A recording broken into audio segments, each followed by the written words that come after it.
सुप्रभात छात्रों। आज हम हिंदी सब्जेक्ट का 5वां पाठ खेती से आई तब्दीलियाँ जो पंडित जवाहरलाल नेहरू ने लिखा है वो पढ़ेंगे। ओके, तो आप बुक में ध्यान दीजिए। मैं प्रथम पढ़ती हूँ। परिचय। पंडित जवाहरलाल नेहरू का परिचय। जन्म 1889 इलाहाबाद उत्तर प्रदेश। मृत्यु 27 मई 1964। परिचय। स्वतंत्र भारत के प्रथम प्रधानमंत्री पंडित जवाहरलाल नेहरू चिंतक, वक्ता, लेखक और विचारक थे। नेहरू जी ने आधुनिक भारत के निर्माण में महत्वपूर्ण भूमिका अदा की।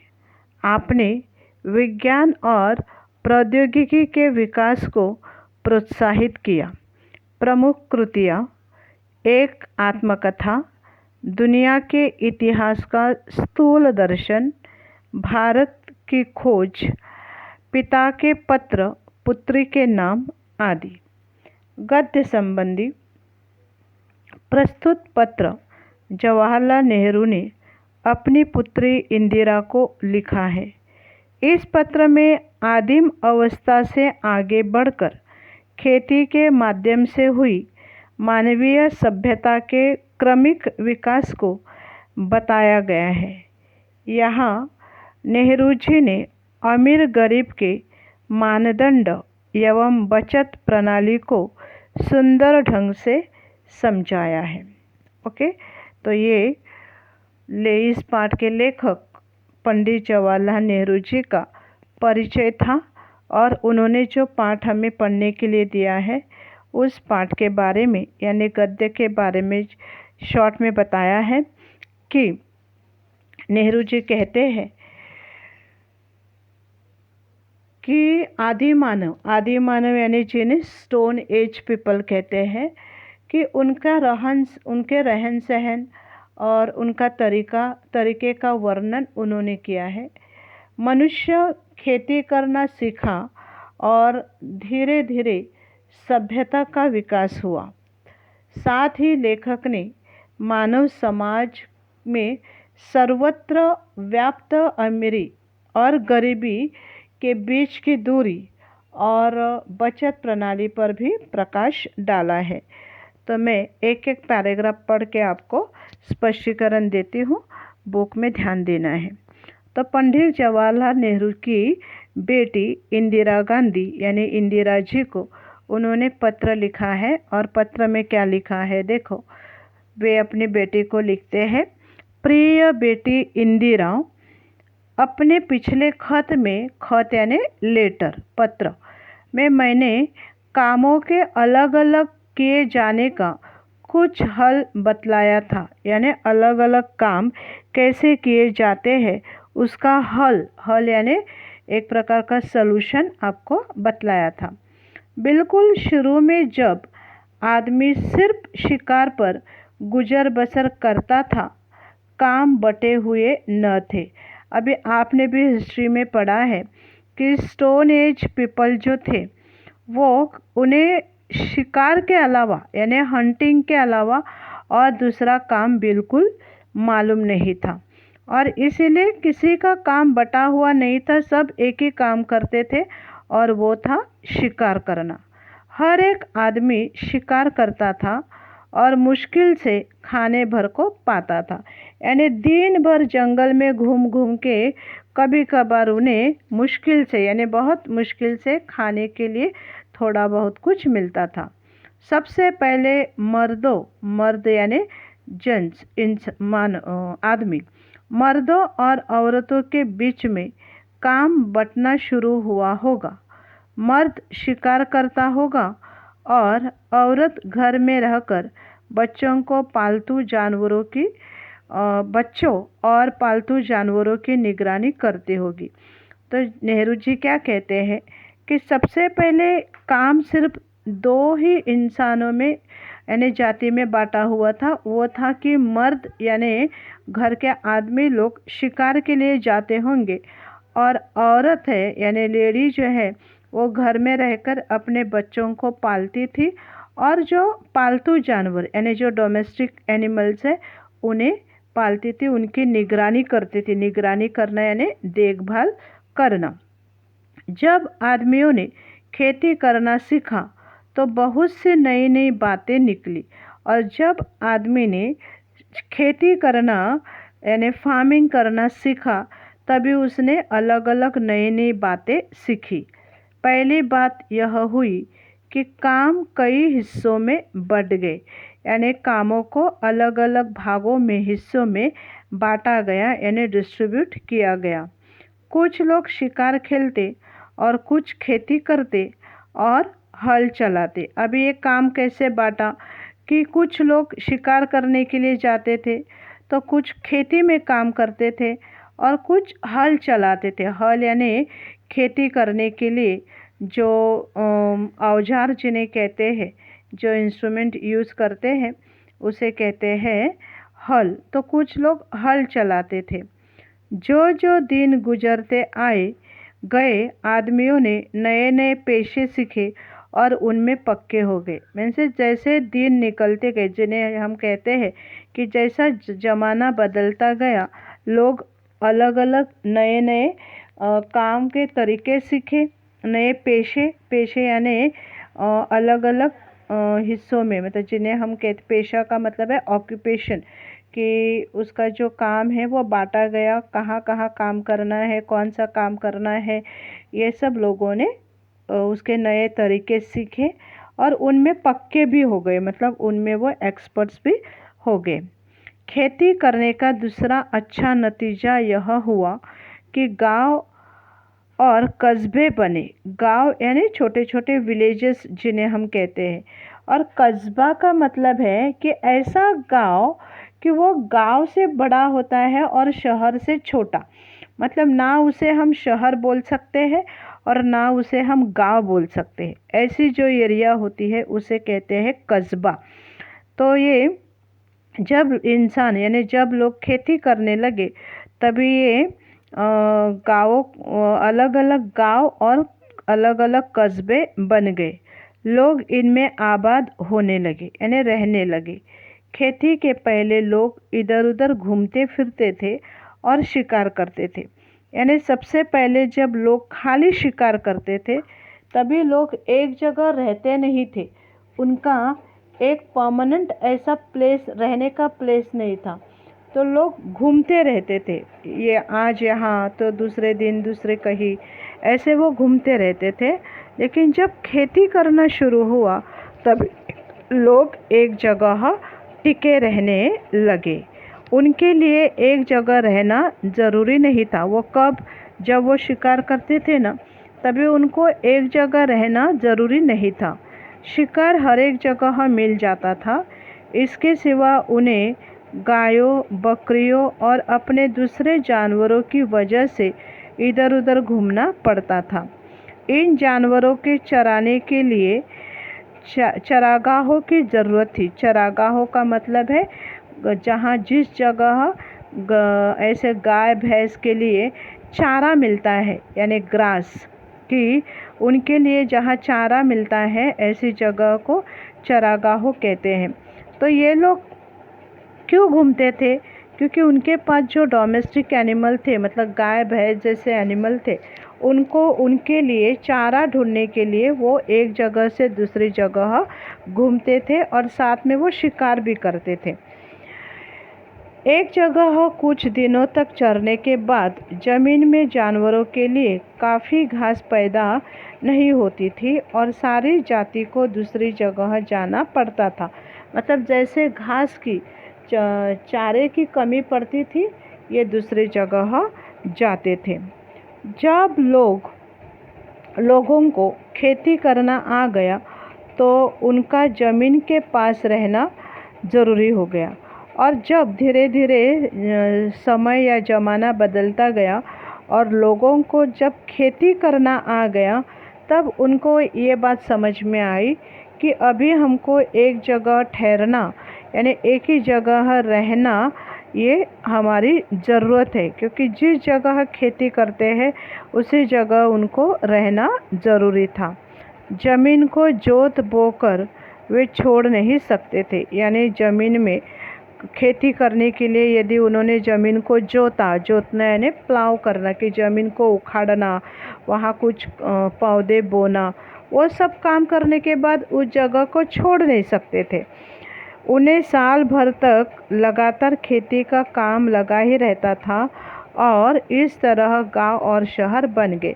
अभी वो क्यों नहीं छोड़ सकते थे कि जिस जगह उन्होंने ये अनाज बोया है, वो अनाज जब तक तैयार नहीं होता है, वो पकता नहीं है, उसे निकालते नहीं है, तब तक, और साल भर बहुत कुछ काम भी रहता है, तो वो काम करने के लिए, खेती का काम करने के लिए उनको अभी समझ में आने लगा कि हमको यहीं पे एक जगह पे रहना ज़रूरी है। और जब ऐसे एक जगह रहने लगे तभी अलग अलग गांव और कस्बे बन गए। दूसरी बड़ी बात जो खेती से पैदा हुई वह यह थी कि आदमी की ज़िंदगी ज़्यादा आराम से कटने लगी। और उन लोगों ने, मतलब उस आदि मानव ने ये भी महसूस किया कि शिकार करते थे तभी ये लोग एक जगह से दूसरी जगह भटकते रहते थे, वो ज़िंदगी, और जब खेती करने लगे और एक ही जगह टिके रहने लगे तभी की ज़िंदगी में फ़र्क था। और क्या था कि जब खेती करने लगे तभी उन्हें ज़्यादा आराम मिलता था, मतलब उसकी ज़िंदगी आराम से कटती थी। खेती से ज़मीन में अनाज पैदा करना सारे दिन शिकार खेलने से कहीं ज़्यादा आसान था। उन्होंने जब कंपेयर किया, पता चला कि शिकार करना और खेती करना, इन दो कामों में से खेती करना ये काम बड़ा आसान काम है। इसके सिवा ज़मीन में अनाज भी इतना पैदा होता था जितना वे एकदम खा नहीं सकते थे। और जो काम वो करते थे, खेती जो करते थे, खेती में इतना अनाज पैदा होता था कि वो एकदम एक साथ वो सारा अनाज खा नहीं सकते थे, मतलब उनके पास अनाज जमा भी रहता था।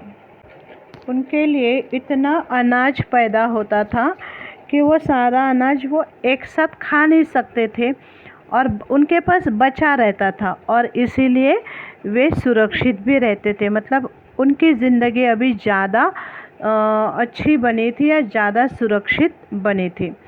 एक और मज़े की बात सुनो, जब आदमी निपट शिकारी था, निपट मतलब पूरी तरह से, यानी बिल्कुल वो शिकारी पर ही डिपेंड था, यानी पूरी तरह से वो शिकारी था, तो वह कुछ जमा न कर सकता था या कर भी सकता था तो बहुत कम, किसी तरह पेट भर लेता था।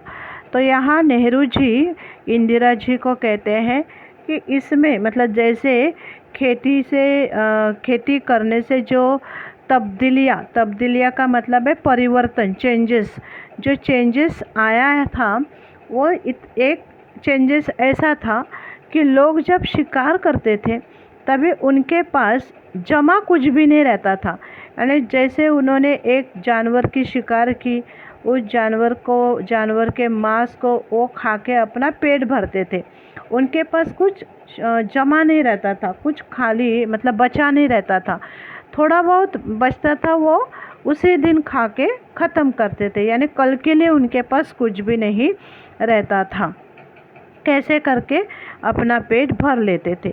उसके पास बैंक न थे जहाँ वह अपने रुपए व दूसरी चीज़ें रख सकता था। तभी उन लोगों के पास बैंक भी नहीं थे, जो आज हम देखते हैं कि बैंक का उपयोग इंसान किस लिए करता है, कि इंसान के पास जो भी बचे कुचे पैसे रहते हैं, मतलब अपने घर का सारा खर्चा निकाल कर जो पैसा बचता है वो पैसा इंसान बैंक में जाकर रख लेता है, यानी अपने पैसों को, अपनी चीज़ों को सुरक्षित रखने की वो जगह है। तो वैसे पहले वहाँ बैंक भी नहीं थे, उसे तो अपना पेट भरने के लिए रोज़ शिकार खेलना पड़ता था। खेती से उसे एक फसल में ज़रूरत से ज़्यादा मिल जाता था। अभी शिकार करने से क्या होता था, सिर्फ उसी दिन के लिए खाना मिलता था या शिकार मिलती थी, लेकिन जब खेती करने लगा तब उसे अपना पेट भरने के लिए रोज़ जितना मिलता है लगता है उससे भी ज़्यादा मिलने लगा। खेती से उसे एक फसल में ज़रूरत से ज़्यादा मिल जाता था। मतलब एक बार जो खेती वो उगाता था उसमें उसे ज़रूरत से ज़्यादा मिलने लगा। अतिरिक्त खाने को वह जमा कर देता था। अतिरिक्त यानी एक्स्ट्रा, कि ज़्यादा, कि जो जो अपना पेट भरने के बाद, अपने परिवार को खिलाने के बाद जितना भी बचा रहता था, अतिरिक्त रहता था। अतिरिक्त यानी ज़्यादा, एक्स्ट्रा जो रहता था वो अतिरिक्त खाने को वह जमा कर देता था, उसे जमा करता था। इस तरह लोगों ने अतिरिक्त अनाज जमा करना शुरू किया। जैसे लोग अपने पास जो अतिरिक्त मनी होते हैं, पैसे होते हैं, यानी ज़्यादा पैसे होते हैं, उसे बैंक में रखते हैं, वैसे ही तभी के लोग अपने परिवार का पेट भरने के बाद जो अतिरिक्त अनाज रहता था, यानी ज़्यादा अनाज रहता था, उसे जमा करते थे, यानी जमा करने की शुरुआत उन्होंने की थी। लोगों के पास अतिरिक्त अनाज इसलिए हो जाता था कि वह उससे कुछ ज़्यादा मेहनत करते थे जितना सिर्फ पेट भरने के लिए ज़रूरी था। तो यहाँ लेखक कहते हैं लोगों के पास ये ज़्यादा अनाज क्यों मिलता था, क्योंकि लोग अपना पेट भरने के लिए जितनी मेहनत करनी चाहिए उससे भी ज़्यादा मेहनत करते थे और ज़्यादा अनाज उगाते थे, और इसीलिए उनके पास ज़रूरत से ज़्यादा अनाज रहता था। तुम्हें मालूम है कि आजकल बैंक खुले हुए हैं जहां लोग रुपए जमा करते हैं और चेक लिखकर निकाल सकते हैं। बच्चों, आप सभी जानते हो कि बैंक हमारे आसपास, हमारे एरिया में जो बैंक है, उस बैंक का उपयोग हम क्या करते हैं कि हमारे पास जो मनी है वो हम वहाँ रखते हैं, और जब हमें उसकी ज़रूरत पड़ती है हम चेक द्वारा उसे निकाल देते हैं। यह रुपया कहाँ से आता है? अगर तुम गौर करो, गौर करना यानी एकदम ध्यान से सुनोगे या सोचोगे तो तुम्हें मालूम होगा कि यह अतिरिक्त रुपया है, यानी ऐसा रुपया जिस लोगों को एक बारगी खर्च करने की ज़रूरत नहीं है। एक बारगी का मतलब है एक साथ, मतलब एक ही समय ये सारा रुपया खर्च करने की ज़रूरत नहीं होती है। ऐसा पैसा बैंक में रखा जाता है, इसे वे बैंक में रखते हैं। वही लोग मालदार है जिनके पास बहुत सा अतिरिक्त रुपया है। मालदार का मतलब है अमीर। लेखक कहते हैं कि जिन लोगों के पास अतिरिक्त मनी रहता है, यानी एक्स्ट्रा मनी रहता है, वही लोग मालदार होते हैं, यानी अमीर होते हैं। और जिनके पास कुछ नहीं वे गरीब, यानी जिनके पास कुछ भी नहीं रहता है वे गरीब होते हैं। जिनके पास एक्स्ट्रा मनी रहता है वो अमीर होते हैं। आगे तुम्हें मालूम होगा कि यह अतिरिक्त रुपया आता कहाँ से है। इसका सबब यानी रीज़न, कारण यह नहीं है कि आदमी दूसरों से ज़्यादा काम करता है और ज़्यादा कमाता है, बल्कि आजकल जो आदमी बिल्कुल काम नहीं करता उसके पास तो बचत होती है, और जो पसीना बहाता है उसे खाली हाथ रहना पड़ता है। कितना बुरा इंतज़ाम है। अभी देखिए बच्चों, शायद तुम्हारे समझ में ये बात नहीं आएगी कि लेखक ने ऐसा क्यों बताया है। लेखक क्या कहते हैं कि आज का मतलब अभी का ज़माना इतना ख़राब है कि जो लोग दिन रात मेहनत करते हैं उनके पास बिल्कुल पैसा नहीं रहता, यानी उसके मेहनत का इतना मतलब जिन्हें कहते हैं कि मुनाफा या फ़ायदा उनको नहीं होता है। लेकिन जो लोग कुछ नहीं करते हैं उनके पास बहुत पैसा आता है। मतलब आप जानते होंगे कि कई लोग बुरे व्यवहार करते हैं, बुरा काम करते हैं और पैसा कमाते हैं। और किसान जैसे लोग हैं, फार्मर जैसे लोग हैं, बेचारे दिन रात अपने ज़मीन में, अपने खेती में पसीना बहाते हैं। पसीना बहाना यानी खूब मेहनत करना। वो खूब मेहनत करते हैं, फिर भी उनको अच्छी फसल नहीं मिलती है और ना ही उन्हें पैसा मिलता है। खाली हाथ रहना पड़ता है। खाली हाथ रहना यानी हाथ में कुछ भी नहीं लगना, बिल्कुल नहीं रहना। कितना बुरा इंतज़ाम, मतलब ये बहुत ही गलत है, बुरा है। बहुत से लोग समझते हैं कि इसी बुरे इंतज़ाम के कारण दुनिया में आजकल इतने गरीब आदमी हैं। अभी शायद तुम यह बात समझ न सको, इसीलिए सिर न खपाओ। सिर न खपाओ मतलब क्या है कि ज़्यादा बुद्धि लगाने की ज़रूरत नहीं है। लेखक कहते हैं कि आपको इस बात पर ज़्यादा सोचने की ज़रूरत नहीं है, ज़्यादा सिर खपाने की ज़रूरत नहीं है। थोड़े दिनों में तुम इसे समझने लगोगे। मतलब अभी आप छोटे हो, जब आप बड़े हो जाओगे ना तो आपको समझ में आएगा कि लेखक ऐसा क्यों कहते हैं। मतलब ये लेखक अपने बेटी को कहते हैं कि आप अभी छोटे हो, आप अभी सोचो मत, जब बड़ी हो जाओगे ना तभी आपको समझ में आएगा कि ऐसा क्यों होता है। जो बिल्कुल काम नहीं करते उनके पास पैसा रहता है, और जो किसान खूब काम करते हैं उनके पास कुछ भी नहीं रहता। इस वक्त तुम्हें इतना ही जानना पर्याप्त है। पर्याप्त है यानी इतना ही जानना काफ़ी है कि खेती से आदमी को उससे ज़्यादा खाना मिलने लगा जितना वह खा नहीं सकता था। यह जमा कर लिया जाता था। उस ज़माने में न रुपये थे न बैंक। जिनके पास बहुत से गाय, भेड़ें, ऊँट या अनाज होता था वे ही अमीर कहलाते थे। पहले का ज़माना कैसा था? पहले लोगों के पास पैसा नहीं रहता था और वो पैसा रखने के लिए बैंक भी नहीं थी। तो लोगों को खेती से जो ज़्यादा अनाज मिलता था, मतलब ज़्यादा जो कुछ मिलता था, वो अपने घरों में जमा करके रखते थे।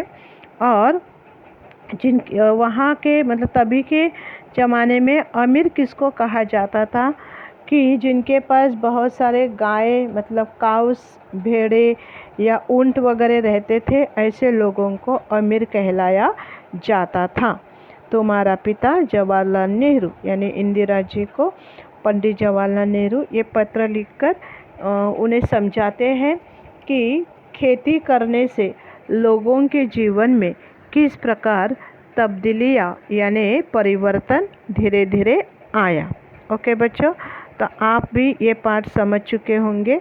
अभी आपको ये पाठ एक बार ध्यान से रीड करना है और उसके पीछे पेज नंबर 38 पर जो शब्द वाटिका है, जो शब्दार्थ दिए हैं और मुहावरे भी दिए हैं, इन मुहावरों को और शब्दार्थ को आप अपने नोटबुक में लिख लीजिएगा। ओके, धन्यवाद।